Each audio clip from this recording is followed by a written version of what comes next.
Welcome to the Passive Income Machine podcast, where we show you how to break free from the grind and achieve real financial freedom in 10 years or less.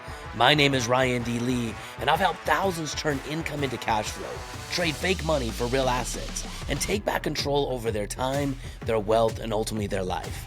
Each week, you'll get strategy, tools, and mindset to build your own passive income machine. So my friends, sit back, relax, and enjoy today's episode.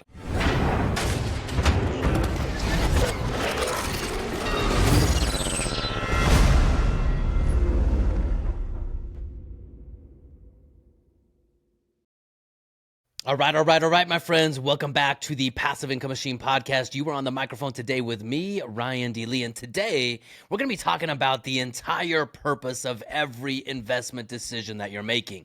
I'm going to help you understand why return on investment is overrated and what you should be focusing on instead.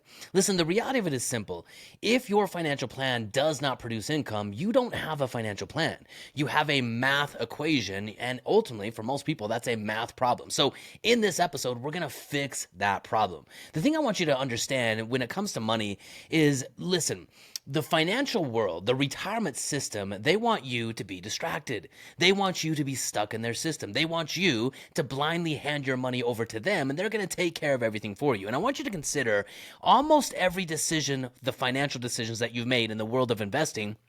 What have you based that decision off of? If you're like most people, it's the concept, it's the idea of retirement. But when you choose where to put your money in order to be able to retire one day, what is the primary, filter that you're using to say, I'm going to choose this option versus that option?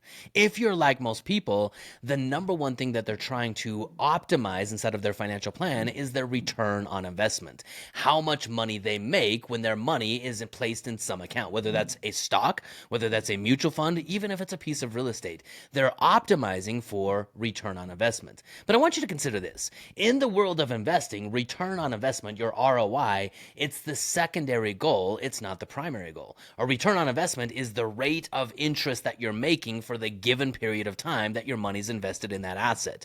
But the real goal is a little bit different. It doesn't really matter how much, what your rate of return is until you understand how much income the asset can produce for you. Let me give you an example. When I first started my pathway to the concept of retiring early, I remember I started focusing on option trading. I maxed out my 401k. I got what I thought was the free money by putting my money into 401k, and the company matched me up to a certain percent. And I let that money kind of do what it was doing. I didn't have a whole lot of control. I chose the mutual funds in my 401k that, had the highest number next to them. But that kind of felt a little bit out of my control. So very soon thereafter, I started putting money into a brokerage account, and I started following a couple of different, financial gurus, financial professionals, to optimize my return on investment by making trades, by choosing or trying to choose stocks, options, puts, calls that would give me a higher opportunity to earn a bigger ROI in a shorter period of time. Now, while this sounds really, really good, here's the problem. I was doing all of this in an IRA. It was a self-directed IRA. And my goal was to retire early. Now, you might not sound like this is at odds with the goal of retiring early to have your money in an IRA. This is what most people choose to do. Most people choose to max out their individual retirement accounts or their 401ks or their SEP IRAs or whatever it is. But these are qualified plans that dictate when you can take money out of that account. Now, my goal was to retire in my 50s. Little did I know, an IRA keeps my money locked up until I'm 60 or 59 and a half. And if I choose to access that money before age 60, i.e. retiring early, I would pay a 10% penalty. So again, I was making decisions using the wrong tools, chasing the wrong objective, because I didn't understand the most important thing I was trying to optimize, which is income. Once I got really, really clear that income from an asset is the number one objective, honestly, it simplified the entire game. Let me give you another example. Let's say you have the majority of or all of your money in traditional retirement vehicles, whether those are 401ks, IRAs, mutual funds, brokerage accounts, whatever it is. The stock market is behind the majority of your investment decisions. Now, why did you choose to put your money in a stock market-based account? Well, you're trying to optimize for return on investment. Now, when you try to optimize for return on investment, and let's think about your retirement plan kind of like a mountain climb. Okay, you're going to be climbing up the mountain, and climbing up the mountain will assume that this is the accumulation phase of your life. You're working, you're trading your time for money, you're taking a portion of that money, you're putting it in some form of a retirement account. You're trying to optimize, if you're like most people, for the return on investment to grow your net worth, to grow your portfolio balance. But let's say you get to the top of this proverbial financial mountain. You think you're ready to retire, or at least you want to retire. The question that you have to be asking yourself, and the faster you can ask this question on the way up rather than waiting till you get to the top, is how much income will these accounts actually generate for me? And I want you to consider this. Coming back down the mountain is entirely different than going up the mountain. The distribution phase of your retirement plan is completely at odds with the accumulation phase of your retirement plan. Let me give you an example. When you're going up the mountain, the proverbial financial mountain, and the market drops, let's say 20%. The market takes a hit for 20%, and you look at your account balance and it goes down. It's a stomach punch, right? No doubt, it sucks. But when you look at that, it doesn't really affect your lifestyle today because you're trading your time. Your active income is what's funding your lifestyle today. But when you shift into retirement, the rules of the game change, my friends, right? Ultimately, what happens now is when the market takes a loss, right, which it inevitably will, on average, the market experiences a down year once every 4 years, so twice within a decade. So when the market takes a loss and it's your only place to draw income from for your retirement, you have a double negative impact. The market goes down and you have to take money out of your account to fund your retirement. So in light of this understanding, in light of this perspective, how do we solve for the number one problem that people have when they go into retirement, when return on investment was the thing they were trying to optimize? Well, if you're not familiar with it, I've talked about it on a few other podcast episodes, but you can Google this. This is not me. This is the retirement industry, and they will do everything within their power to hide this rule from you because it exposes the lunacy, the idiocy of their investment strategy. Because they're trying to keep you optimized for return on investment when you're coming down the mountain, when you're in the distribution phase, in order to be able to navigate the ups and the downs that the market is going to produce, their recommended distribution rate, how much money you should take out of your portfolio to give you the highest probability of not running out of money in retirement, is 4%. 4%. Now that might not sound like a problem to you, but let me give you some numbers to help you see what this problem is. If you want to generate a $10,000 a month income, $120,000 a year, now you can divide that by 4%. You can ask yourself, how big does my portfolio need to be so that if I take 4% off of that portfolio per year, I can safely navigate the ups and ultimately the downs of the market and hopefully not run out of money before I run out of time. So if you do the math on that, my friends, you would need a $3 million portfolio just to generate $10,000 a month. Hey, quick break in the content. I hope you're enjoying and fired up about what you're learning here, because if you are, the How to Retire in 10 Years Summit is the next logical step. This event is where the magic really happens, where financial freedom moves from a dream into reality right this year in 2025. Early bird registration is open, and trust me, you want the exclusive bonuses that we're offering right now. It won't last, so hit the link in the description or just head over to retireit10years.com and save your spot. I'll see you on the inside, and back to the show. I mean, let that sink in for just a moment. By optimizing for return on investments, you put your money in a place where you need an astronomical amount of money, $3 million, to generate a pretty small amount of income, especially when we factor in things like taxes and inflation. My friends, this doesn't work. The average American has less than $250,000 with 10 years left preparing for retirement. You're not going to have a $3 million portfolio, and if you do, man, what if we just optimize for income first? This changes the entire game. So the objective of what I'm trying to help you understand is when you start looking at the world of investing, not based on what's my potential rate of return, but based on how much income will an asset generate. And then we can start to ask some sub-level questions underneath that question is how much income will it generate? What's my tax situation on that income? Is it tax deferred or tax free? How well does my income correlate with inflation? Meaning, will my income go up every single year as inflation inevitably is pushing the cost of living up every single year? And what's the likelihood, or how long does that income last? Is it an income until the account is drawn down, or is it an income for life? My friends, when you start asking these questions, how much income does an asset deliver?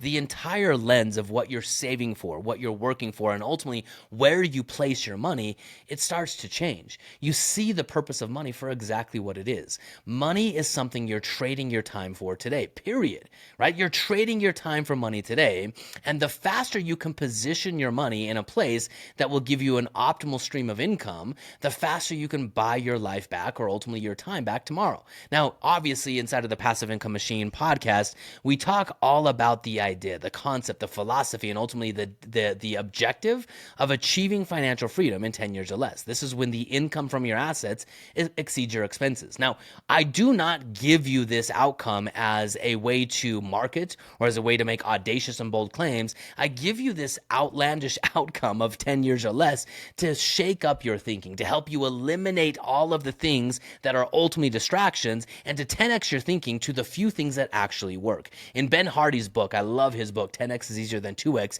he talks about this idea. When you set a 10x goal, by default, you have to eliminate 98% of the options because they're just irrelevant to such a big goal. But once you set that goal and you've eliminated so many of the distractions, the few options actually appear. This is what the passive income machine is.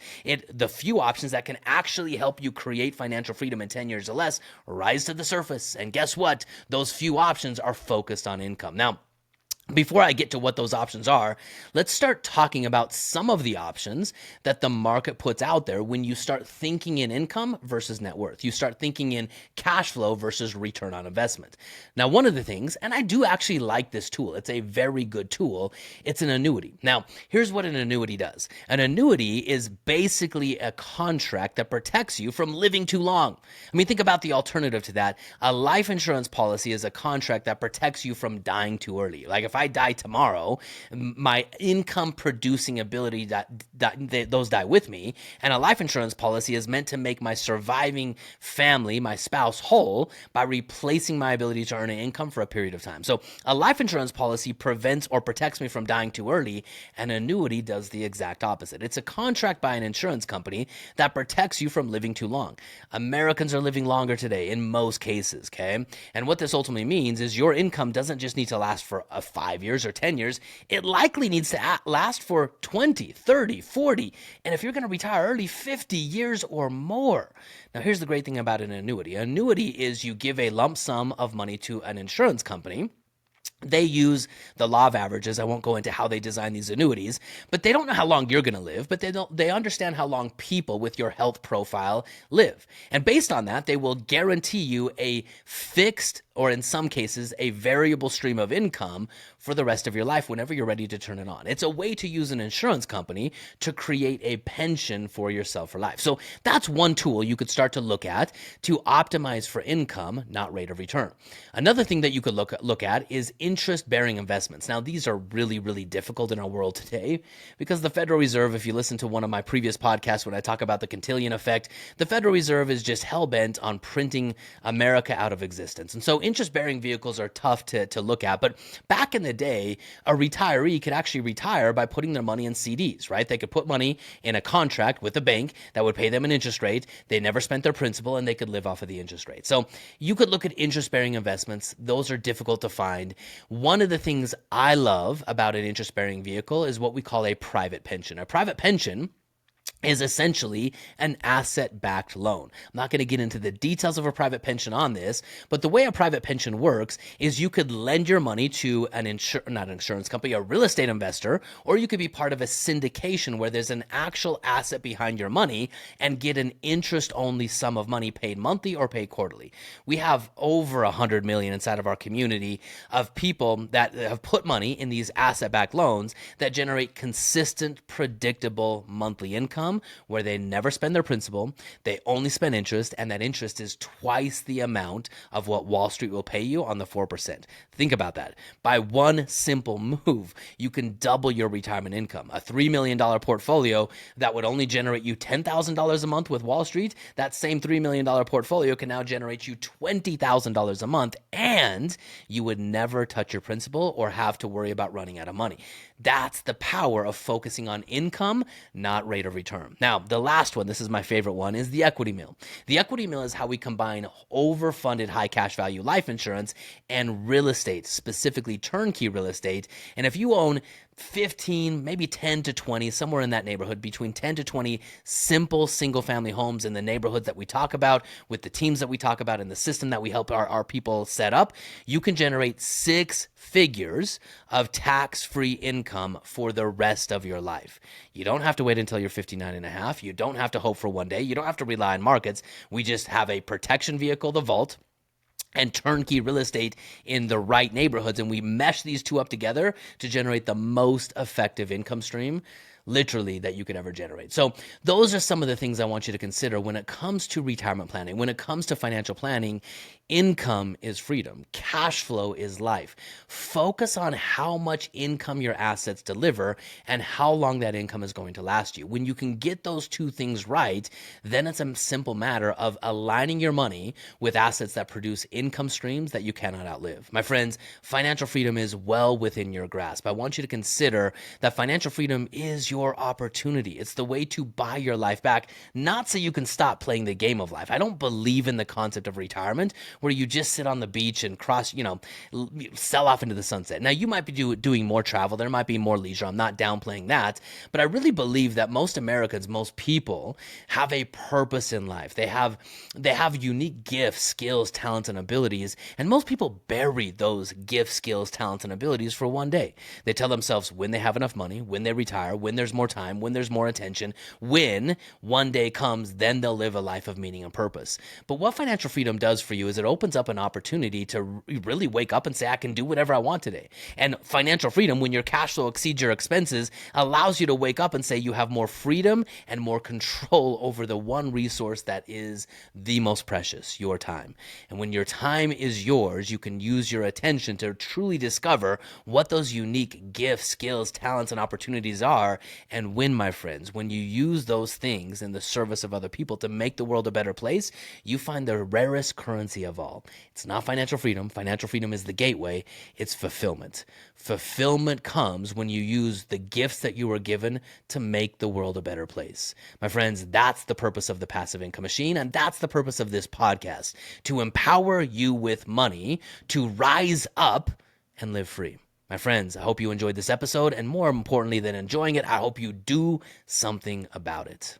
All right, my friends, that's a wrap for today. If you're serious, though, about turning everything we talked about into your new reality, there's only one place you need to be. It's the How to Retire in 10 Years Summit. This is your chance to learn exactly how to unlock financial freedom and build passive income in 2025. Early registration is live right now with an exclusive bonus for our early action takers. Don't miss out. Head to the link in the show notes or just head on over to retireintenyears.com and I'll catch you at the summit.